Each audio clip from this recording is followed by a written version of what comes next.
everyone who stayed for our Talkback. So glad to have you here. What an amazing performance. My name is Brigid Bergin. I'm a reporter at WNYC and Gothamist. I cover local news, the backbone of journalism in America. I'm so glad to have this conversation with these two great panelists because I think we're going to be touching on and unpacking with all of you some of the themes that we heard in this performance, which I think strike at the heart of what does it mean to be a young person in the United States in this moment, as it feels like democracy is very much on the line. So before we kind of start picking the play apart a little bit and talking about the great work that they do in terms of getting people involved, I'd like to offer them a chance to introduce themselves and the organizations they work at. Sure. Yeah, I'm Jessica. Thanks again, everyone, for sticking back and listening.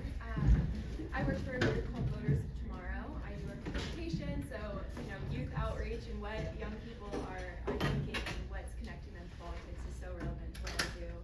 We try to engage young people in pretty much any way that we can. So a lot of voter registration, a lot of education. We have lobby days, just really trying to make sure that they feel connected to the different levels of government that we have. We have a chapter network in over 25 different states, so our work is national and also really local, and yeah, really excited to have this conversation today. Randy. Thank you.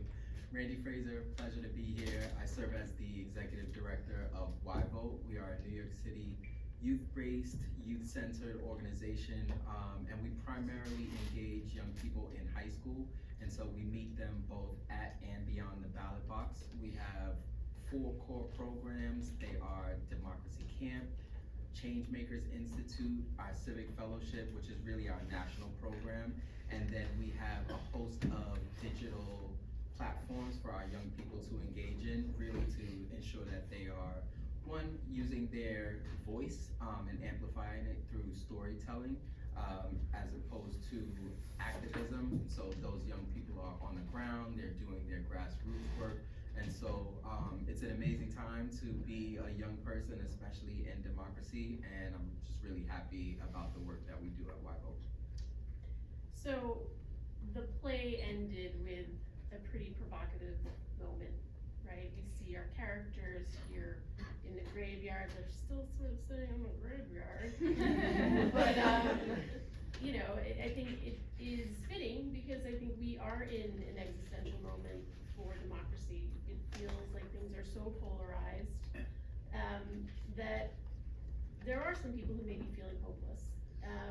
But I think a lot of the work that you are all doing is a response to that question that we heard at the end. What if it doesn't work? Because you are doing a lot of the work that is making the difference. Randy, if you want to start, we have a pretty big election going on here in New York City right now. Without necessarily getting into candidates or issues, how are you seeing young people engaging with local democracy, maybe in a way that is unique to this election cycle? We often see, young people getting involved in presidential election cycles, but we see dramatic drop-off in voter turnout in municipal election years. Are you sensing that something's different right now? Yeah, I think that the climate has really galvanized young people to get excited and engaged in ways that they haven't before. Beyond traditional, civic participation, we see young people doing TikTok campaigns. We see young people using their voice on Instagram and other platforms. We see them engaging, with their local politicians at city halls and, doing things that they traditionally haven't done. And I think that's exciting. It's exciting because politicians are trying to use their sort of voices to engage young people in ways that they haven't before. And young people are listening. They are taking action. They are trying to respond to the climate and the culture in different that includes, beyond voting. And so we've seen them just really have that energy. A lot of the candidates have specifically been tailoring their language to speak to the young people. Jessica, one of the first lines in the play that I wrote down was, it's how you play the game, right? And so this notion of politics as a game, I mean, part of what your organization is trying to do is, engage this new generation. How are you trying to help people understand, I guess the rules of the game, and maybe get them to think about it less as a game and more as something that they're, collectively a part of? Oof, when I heard that line, Right. I was like, oh, I think about that way too often, and I feel like I have those conversations way too often. And I think that in this moment in time, I think a lot of young people, I think it's true to say that they do feel disillusioned with the game, with the system. And I think, I do agree that local journalism is the backbone of journalism in America. And similarly, I think that local politics is the backbone of democracy in this country as well. And so I think part of that, and I think part of what this play talked about is how we can engage in our communities and with our neighbors and locally, and how those stories and those actions can feel so much more meaningful in some ways. So I think young people, instead of thinking of it as playing this game, it can be simpler than that in so many ways. It can be, your candidate is also your neighbor for city council, and talking about those issues that are in some ways closer to home. I think that can really be helpful and meaningful and kind of fighting back against that narrative a little bit. Yeah. Randy, you talked about some of the different initiatives that YVote runs here in the city. Democracy Camp was one of them. What is that? Like, what are the young people who are going there getting from that, and what do you hope to take kind of out in the world afterwards? That's a great question. Democracy Camp really serves as like our foundational program, and so it gives young people the 101 into civics, I'm calling it, the really foundational, basic pieces of what is government and what does it mean to be a youth in today's age. And how do I use my voice and my agency to get involved? Beyond just voting, what can I do to sort of understand today's problems and pitch solutions that elected officials and local government folks would respond to and really take and enact. And I think you alluded to that today. It's like young people are not seeing themselves in the elections and sort of in the campaigns, and so they're losing that lived change that they want to see. And so our programs at YVote allow young people not only to address and exercise their own agency, but really highlight the existing problems that we have today, and then pitch them to local officials in hopes that they'll change those things. And so what we hope that they walk away with is that sense of agency, the leadership skills to develop and sort of pitch these things to leaders and folks that they normally wouldn't engage with in everyday life. And then beyond that, they're taking these skills into college and beyond. They're running their own campaigns and hopefully getting involved in local politics in their own communities. I mean, I didn't ask you yet, and I'm curious what each of you took away from the play. Kind of, what were some of the standout moments? Jessica, if you want to start, I'll share my own too, because I have a sister who works on Capitol Hill, and I was watching that office and I was like, oh wow, that just feels like a place I know she has been. There were many moments in the play that felt a little too real, I feel like. I'll be completely honest, I think one of my biggest takeaways, being honest and vulnerable, like I'm curious to hear if anyone resonated with Stevie. How many times do we feel desperate to get change for our loved ones? And I think being isolated on top of that, losing communication and attachment to your community, how does that drive people, and how does that change people, and how reductive is it for the end result of that to not be the results you want to? Obviously not condoning any red camera driving or that. No, I'm just kidding. But I mean, it really, my biggest takeaway again is just the importance of true community and talking to one another and listening to one another and not losing that, and how can we provide that for other people even when we disagree. Really tough. Yeah. I think for me, what really resonated was, a number of things. I think the biggest piece was creating space for folks. And you really hit the nail on the head there with Stevie, and just thinking about, like, if she only had an opportunity to speak to the congressman, right? If there was only a space where maybe it wasn't him, but they could have brought her into the office to share more about what was truly ailing her.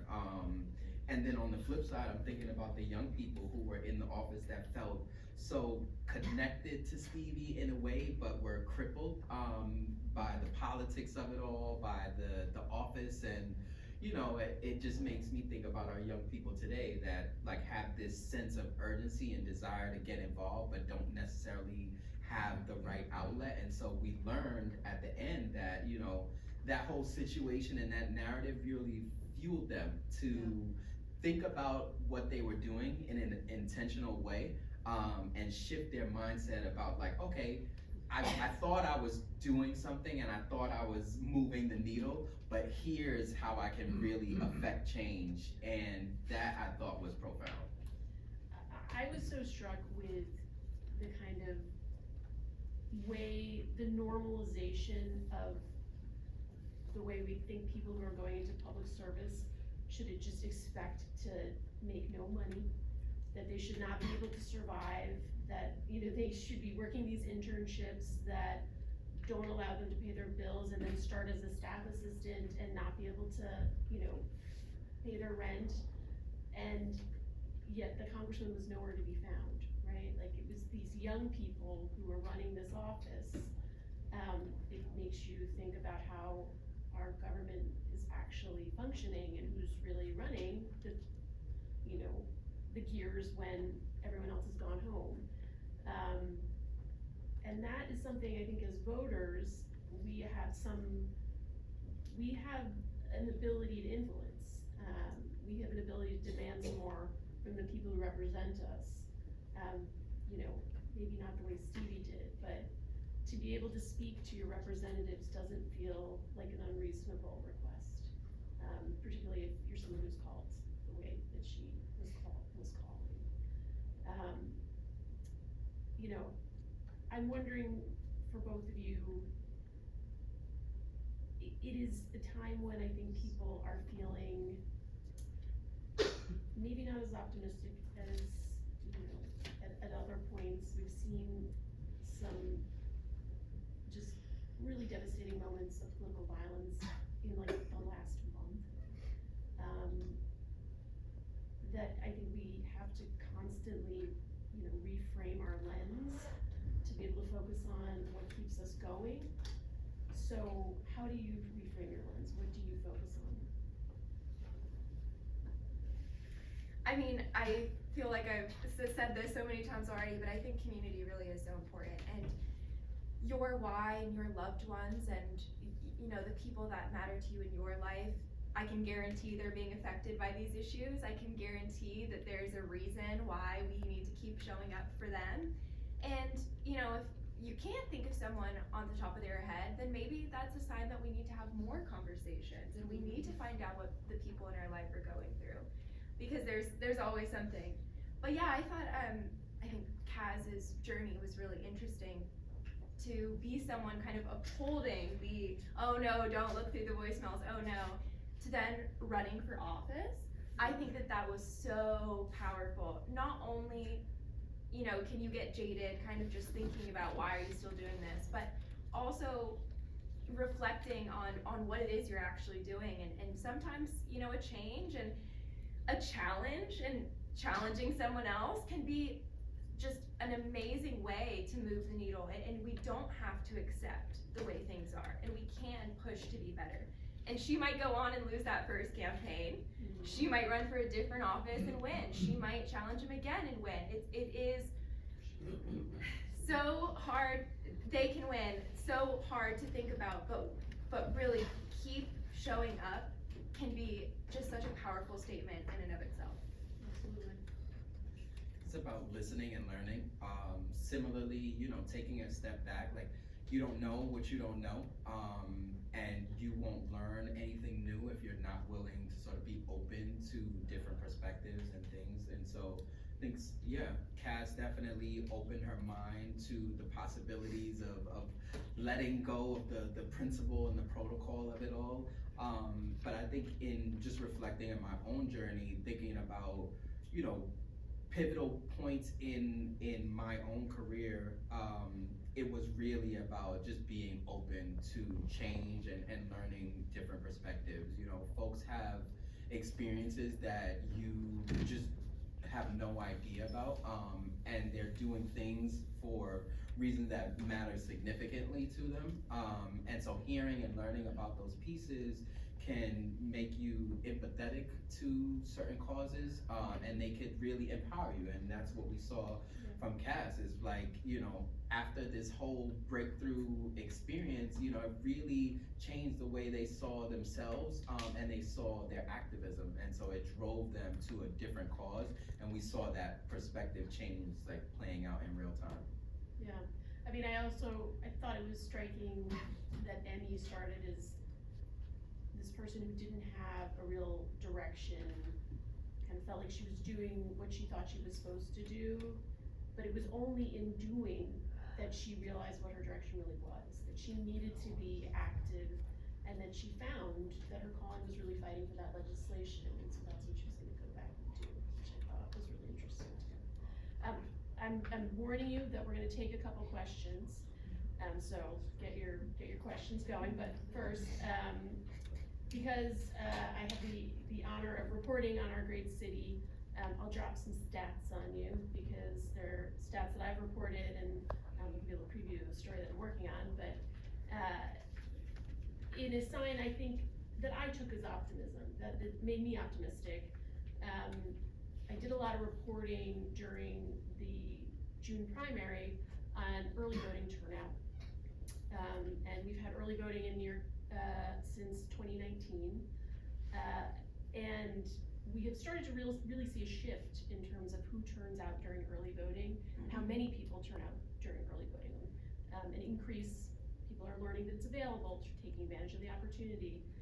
So throughout the course of early voting in June, my colleague Joe Hong and I started looking at, okay, well, who's turning out? And so on day 4 of the 9 days of early voting, we did a story, and we used data that we got from the Board of Elections, and we found out, oh wow, the largest share of early voting turnout in these first 3 days are 18 to 34-year-olds. That's not usually the largest share of overall voter turnout. That's kind of interesting. Let's look at it again on day 6. So we, you know, a few more days of voting go by, we get the data again, because, you know, 1 day is a blip, 2 days is a 3 days is a trend. So we checked again, and wow, again on, you know, day 6, 18 to 34, still the largest share of turnout for early voting. Like, wow, that's really interesting. Now we really have to do it again. We have to know at the end of the 9 days of early voting. So we did the story again and ran it on the Monday before primary day. Largest share of early voting turnout, 18 to 34. On top of that, a quarter of the voters who turned out were first-time voters, which is an unbelievable number. Like, just staggering for if you guys know this, for political scientists who I talked to, they were like, you know, a political scientist who worked with me to get that statistic, when he sent it to me, I was like, I just responded, wow, wow, wow, because that is a hugely significant number. So now I've been curious since then, okay, that was all the early voting, right? So what did the overall electorate, how did it change after that primary? What does that tell us about what the electorate might look like come November? So we don't know yet what the electorate will look like in November, because people can register to vote up until the first day of early voting, which is October 25th. Hold on, I'm gonna tell you because I have to make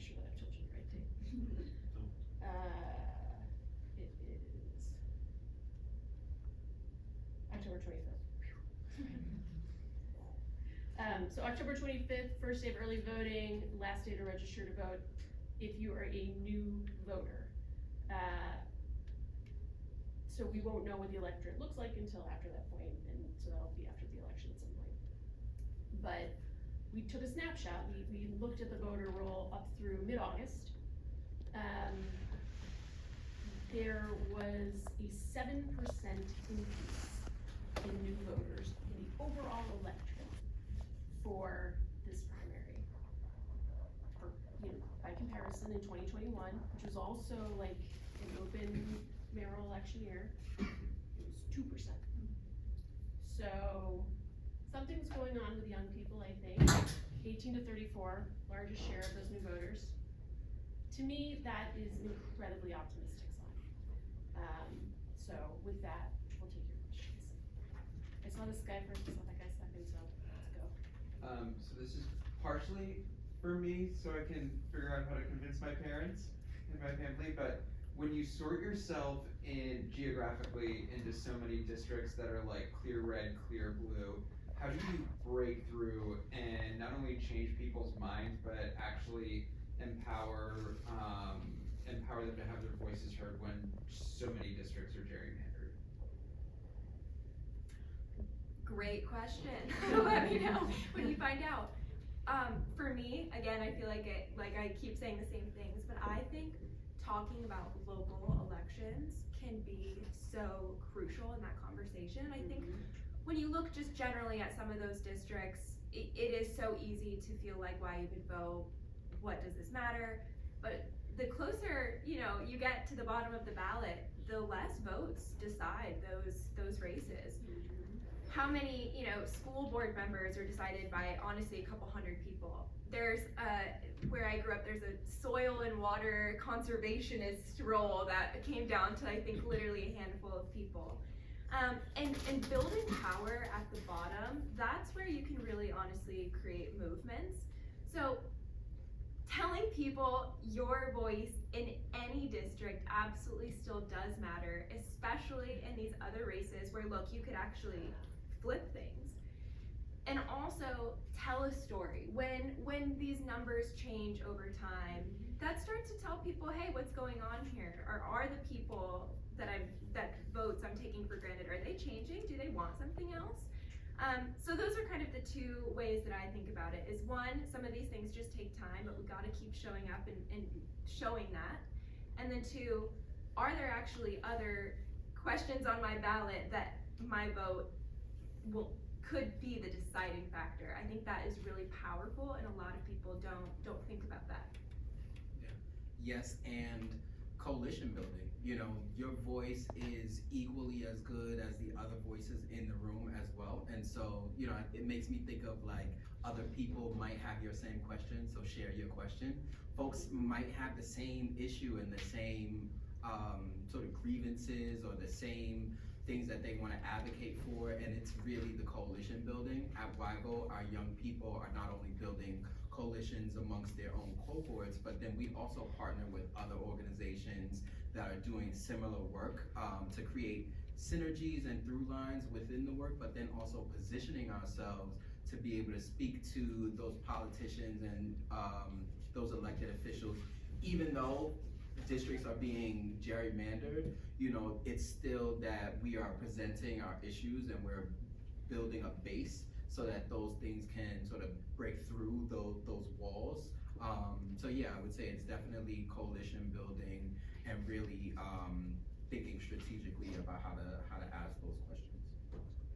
Thank you. Yeah, as two people who have done the work in getting young people excited about electoral politics and getting out the vote, I'm curious if you have thoughts on an equally difficult question related to government, which is getting young people to see themselves in civil service.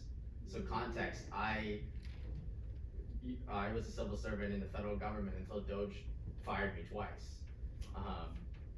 But media and other ways civil servants are portrayed are typically like the grouchy person at the DMV, right?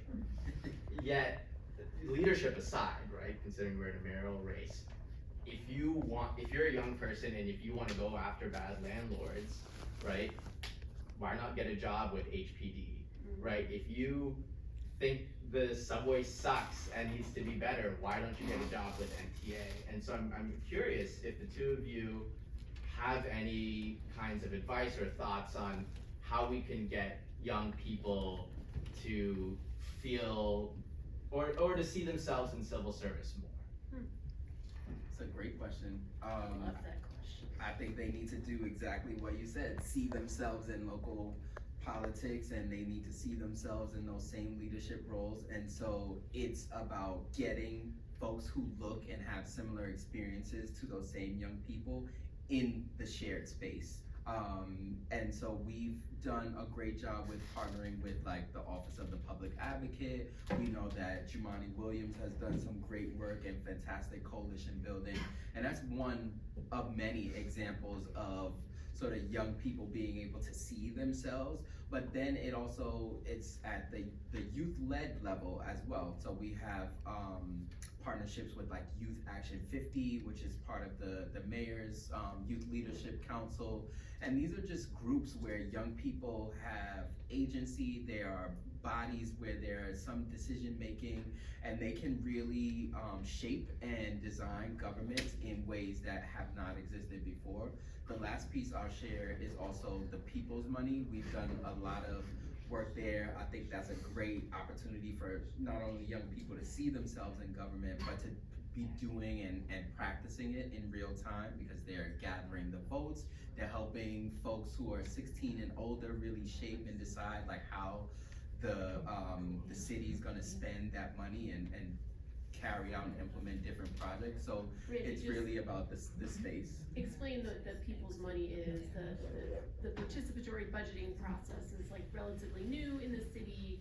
So what is it, what kind of money are we talking about when people participate? Yep, so zooming out, the people's money or the participatory budgeting is basically a portion of the city's budget is earmarked to spend on different projects. And so our young people served as organizers, and they went out and they canvassed throughout the city trying to cultivate and gather votes so that those votes could then translate to how the money was being spent. So our young people were paid for that service, but then also these are things that they really care about. They know that they wanna ensure that the city is spending the money on the most effective and efficient things that are gonna impact them on their day-to-day lives. And so they enjoyed that work, and I think that it's another opportunity again for them to see themselves in a realistic way that like resonates with them. And these are conversations that extend beyond the participatory budgeting, because I know after I would have participated in something like that and going down the road it's achieved, this is a great accomplishment that I can say, I helped the city decide to spend XYZ, and I was a part of such a great initiative. And so I think that's definitely a way that the young people can see themselves. Sorry, long time. Can I ask you a question? Yeah. I mean, I'm so curious about this idea of like the portrayal of people in civil service.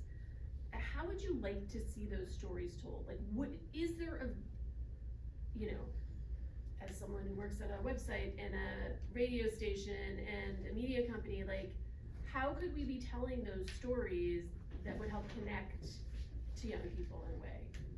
I think this play did a really good job of like representing these interns, at least, as just regular people. Like, what's the character's name? Like Trip or Tip, like Tip O'Neill. Like, Tip doesn't want to necessarily be there, right? Tip just wants to act, right? That question kind of lends to, I think, like the work of Max Steyer and the Partnership for Public Service.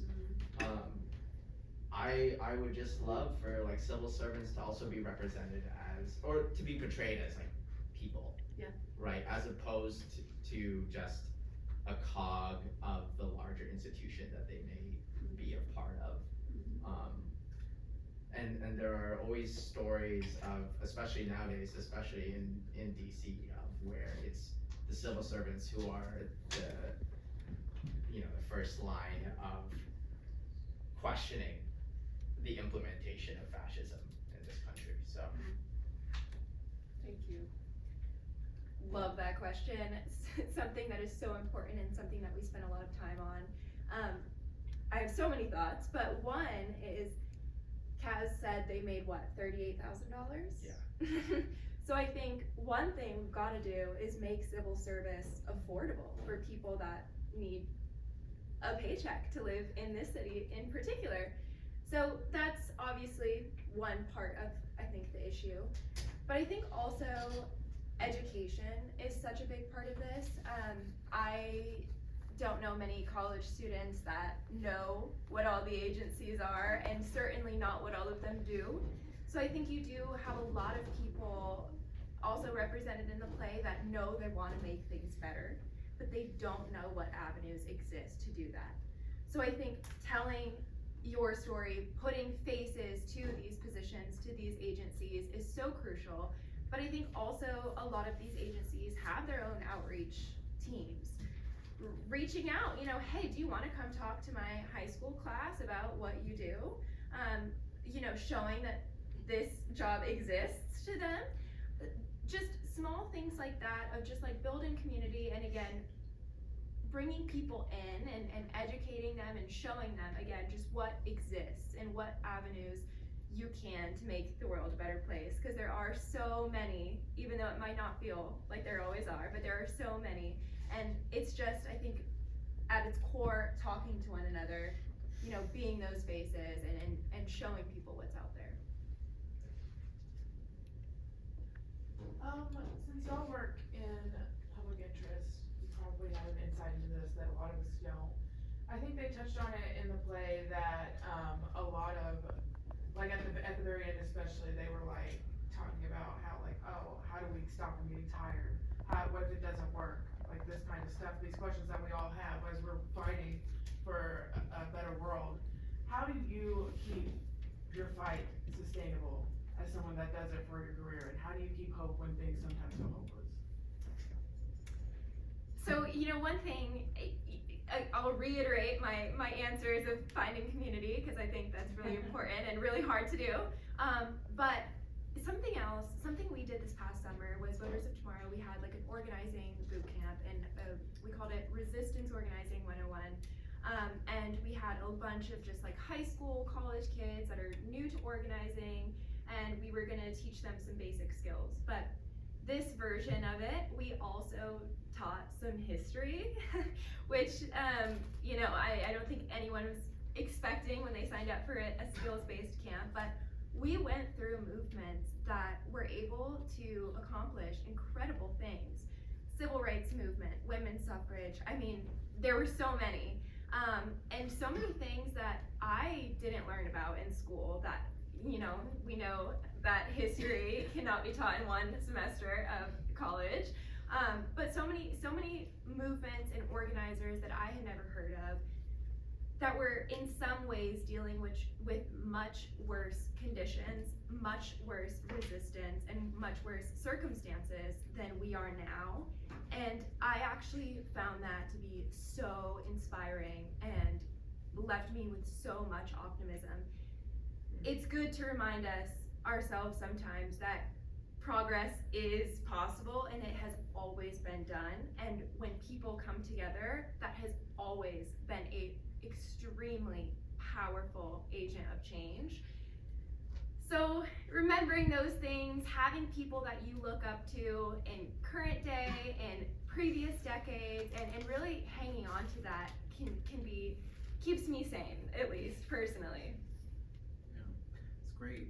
For us, we have, really, I think we always preach sort of self-care, and taking care of yourself, but I don't think it was until this year where our young people were really faced with my mental health is, facing significant challenge.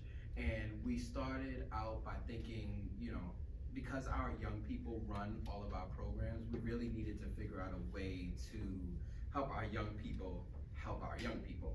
And so we created this, or are working actually now to create this youth mental health playbook where our facilitators, our young people who facilitate all of our programs, have a way to support one another, both in conversation, but then through activism and organizing. And what does looking out for your own mental health while still championing issues look like for young people? So that's one. And then the second piece is really about doing what makes you happy, and finding ways to continue to weave in the issues. And so we have a lot of creative young people, as I shared with you all earlier today, who run all of our social media platforms, who run our website and get to create all of the flyers and things like that. And so it speaks to their creative edge, but then they also get to do it behind and in support of the issues. I'll just add to that, if you don't mind, really quick. That's something else I think about a lot. It would be amazing. It would make my job certainly a lot easier if tomorrow a bunch of young people wanted to join civil service, for sure. But that isn't the path for everyone. And through this play, 30 minutes ago, we saw how art can be a huge motivator of social change as well. I think that any career path, anything that you love can be used for good. I believe that. So I think also just finding the balance for you. This work has a tendency for young people, I think, to feel really all-consuming, but you can still be an engineer. That makes a difference. You absolutely can still be a teacher that has such an important voice to play. Those things, finding what is sustainable in your day-to-day life and how can you actually use that as a tool to still make progress is also, I think, such an important thing for individuals to think about. We have time for one more, so I can over here. So I was wondering, in the young people, I presume we're talking about like high schoolish age kids. Do you find a lot, given the polarization in our country right now, of differences of opinions with these young people and, their political outlook and different people's ideas of what's the greater good, Do you find that in the work that you do? And how do you have them talk about it? Yeah, quite often, honestly. And that's just par for the course because we are recruiting in every borough in New York City. We expect that young people are coming with their own ideas and experiences, and so we invite and encourage the discourse amongst them. Our facilitators are trained to make sure that the conversations are substantive and fruitful, but that they don't necessarily leave in agreement, but they leave feeling heard and empowered to act upon whatever issue that they feel most valuable and resonate most with them. So I think for us, it's about creating the spaces and making sure that the conversations can happen, that they're substantive, that folks are respected while they're having those conversations, and then we help them, regardless of what side of the aisle you're on, put you either in touch with the next step to sort of see your issue to fruition, or help you to think it through in a way that kind of makes it succinct and whole enough for you to present to the next person. Yeah, I absolutely agree. We definitely, I think, have Gen Z in particular, which is what we work with the most generally, is so diverse in every way possible. Absolutely, when it comes to viewpoint. They're all consuming very different and very tailored For You pages. They're all living in some ways in their own individual worlds. So absolutely manifests in that way. And I just want to reiterate, I think sometimes a lot of people do just want to feel heard, and I think that is so important. And again, in the play, obviously Stevie is a fictional person, but if she had gotten that meeting with the congressman and then had been able to share their perspectives with one another, would it have still ended in the same exact way? No idea of knowing, But sometimes just being able to open those doors and have those conversations and facilitate those conversations between people with different ideologies allows them to find what they have in common. And they very often don't leave agreeing, but they leave understanding one another in a little bit more of a meaningful way that allows us to move forward a little bit more peacefully. Thank you. Well, I want to thank everyone for sticking around for a little bit more time, a little more conversation. I want to thank these really amazing panelists